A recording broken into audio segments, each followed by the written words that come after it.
Hello යාළුවනේ SP පන්තියට සාදරයෙන් පිළිගනිමු. දැන්ම subscribe කරලා bell එක ඔබන්න.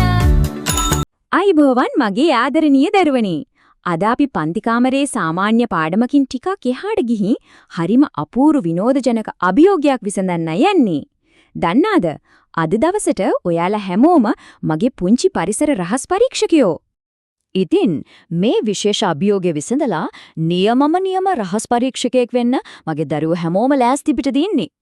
මේක අපේ වටපිටාව අපි කොච්චර හොඳට තේරුම් අරගෙන තියෙනවද කියලා බලන හරිම අපූර්ව පරීක්ෂණයක්.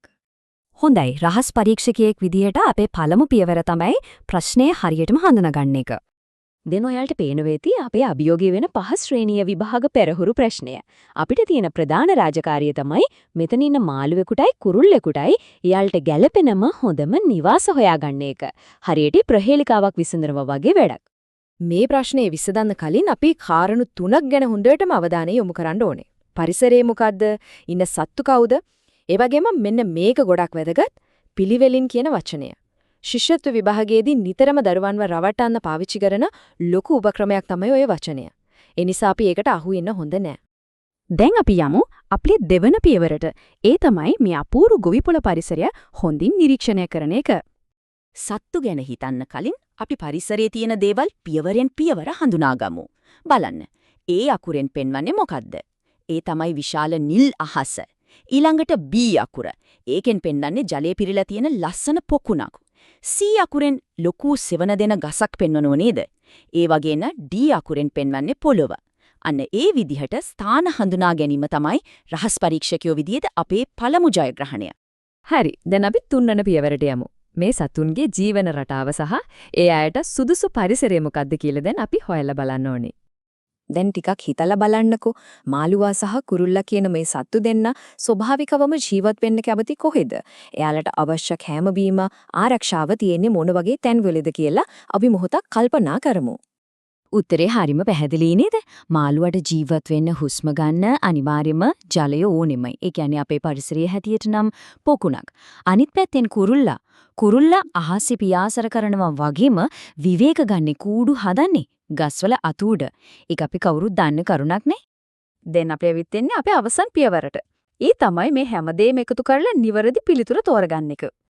අපේ නිරීක්ෂණවලට අනුව මාළුවට ගැළපෙනම තැන තමයි B අකුරෙන් පෙන්වන පොකුණ.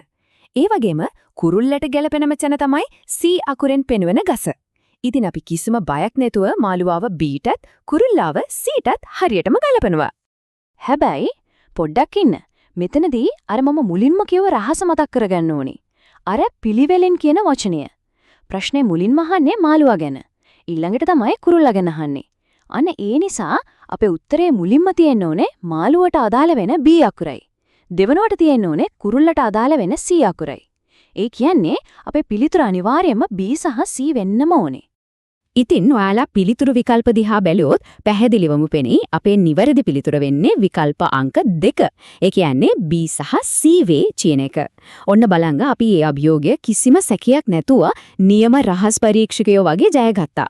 දැක්ක නේද? මේ විදිහට කලබල වෙන්නේ නැතුව පියවරෙන් පියවර හිතුවොත්, පරිසරය හොඳින් නිරීක්ෂණය කළොත්, ඒ වගේම ප්‍රශ්නය හරියටම කියවලා තේරුම් ගත්තොත්, ශිෂ්‍යත්ව විභාගයේ දෙන ඕනෑම අමාරු ප්‍රශ්නයක් හරිම ලේසියෙන් වගේම විනෝදයෙන් විසඳන්න ඔයාලට පුරුවන්. ඉතින් මීළඟ පරිසර ගැටලුවත් මේ වගේම දක්ෂ විදිහට විසඳන්න දැන් මගේ දරුවෝ හැමෝම සූදානම් කියලා මම දන්නවා. මෙවැනි තවත් අපූර්ව පැහැදිලි කිරීමකින් අපි නැවත හමු වෙමු. එතකන් ඔයාලා අවට පරිසරය ගැන නිරීක්ෂණය කරන එක නම් කවදාවත් නවත්තන්න එපා. පරිස්සමෙන් ඉන්න සුබ දවසක්. අපේ වීඩියෝ එක බැලුවට ස්තුතියි. අලුත් වීඩියෝ එකකින් ආයෙත් හම්බ වෙමු. හැමෝම subscribe කරන්න.